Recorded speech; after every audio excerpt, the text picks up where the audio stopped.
Même si l'attention générale est dérivée sur la décision de la Fed cette semaine, cela ne signifie pas qu'il n'y a pas eu de mouvement sur les autres marchés. Mon invité est Viraj Patel, stratège en matière des devises chez ING, et nous nous pencherons sur la paire euro-livre sterling.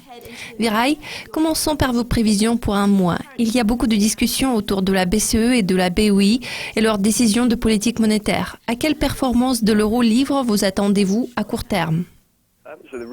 La récente progression de l'euro sterling est le reflet d'un changement important dans les deux devises dû à l'activité de la BCE et de la Banque d'Angleterre en termes de politique monétaire. Sur le court terme, nous envisageons un certain risque à la baisse pour l'euro sterling.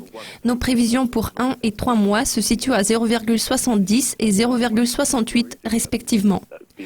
L'une des raisons clés est que nous pensons que la prudence de la Banque d'Angleterre à l'égard de la force de la livre sterling pourrait effectivement être exagérée dans le court terme. En réalité, il y a beaucoup d'incertitudes quant à l'impact déflationniste de la force de la livre sterling sur l'inflation au Royaume-Uni.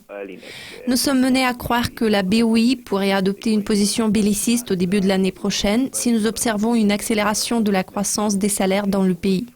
Si ça se matérialise, la politique monétaire du MPC deviendra plus favorable au sterling. Selon notre scénario de base, la BOI est censée relever les taux en mai 2016. Vu le consensus du marché extrêmement pacifiste à l'heure actuelle, nous pensons que cette réorientation belliciste donnera un nouvel élan à la livre sterling à court terme, ce qui va pousser la paire euro-sterling à la baisse en dessous du niveau de 0,70.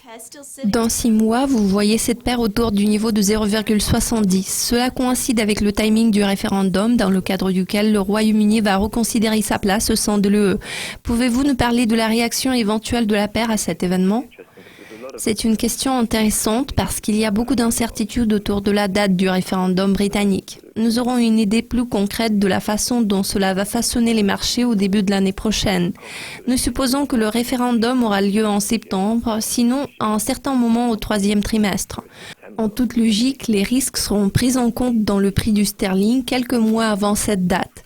Nous prévoyons un affermissement de la livre au cours de la première moitié de l'année prochaine. En revanche, dans la seconde moitié, le taux de la livre britannique va fluctuer sous l'influence de la polémique entourant le référendum. Évidemment, cela va peser sur toutes les pertes du sterling. Nous verrons des fluctuations d'environ 2-3% en termes de primes de risque politique. Ces prévisions sont fondées sur le comportement du sterling avant le référendum écossais en 2014.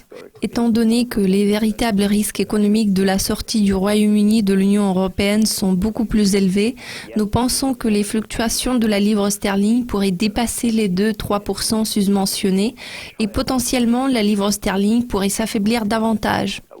Pour ce qui est de l'euro, je pense que le fait que la Banque centrale européenne va maintenir une position accommodante va empêcher la monnaie de s'apprécier sensiblement par rapport au niveau actuel.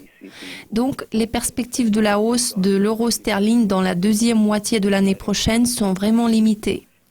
Dans les 6 prochains mois, nous tablons sur un niveau légèrement supérieur à 0,70 après un creux dans la première moitié de l'année. In around 6 months, we have a forecast of back to back just above 0.70. So after sort of bottoming in the first half of the year. En parlant du long terme, vous prévoyez que cette paire s'établira à 0,72. Quel est votre raisonnement derrière ce chiffre ? À long terme, c'est-à-dire dans l'intervalle des 12 mois, l'euro-livre sterling est susceptible de se négocier autour du niveau de 0,72 en résultat de la politique accommodante de la Banque centrale européenne. Après l'assouplissement, viendra le retrait du QI et je crois que les marchés auront déjà commencé à prendre en compte le resserrement potentiel de la Banque centrale européenne d'ici la fin de l'année prochaine. Sans aucun doute, cela mettra de la pression à la hausse sur l'euro sterling. Viraj Patel, merci de vos commentaires concernant l'avenir de la paire euro-sterling. Si vous avez apprécié ces prévisions, ne ratez pas le prochain épisode avec Monica Gibson qui portera sur les perspectives d'une autre paire de devises. À très bientôt.